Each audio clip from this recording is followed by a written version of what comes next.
There's a thing in the book.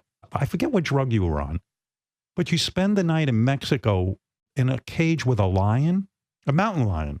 What the Peyote. fuck? Describe to me what you were on peyote. So at sunrise that morning, I went with the shaman on a solo trip, a walk up this mountain, about a 6-mile hike. And as a good shaman will do, disseminate the peyote in small doses along the way. And to go do something physically active is a very smart thing out there if you're ever going to do peyote. Don't just lock yourself in your room. You might implode. We returned to this shaman's house, and he had this cage with this full-grown mountain lion in it.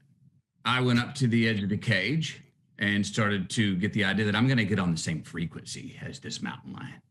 And so I listened to the mountain lion. It's purring. I'm get down on there. I get my bass tone on his tone.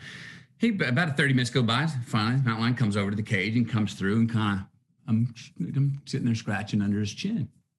And he's starting to like this. Well, now I get the bright idea that I'm going to slowly move into the gate and slowly walk into the cage.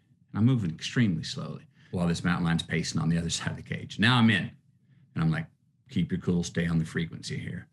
Cut to 2 hours later, that son of a bitch was laying in my lap purring. What? And, yeah. Laying in my lap purring.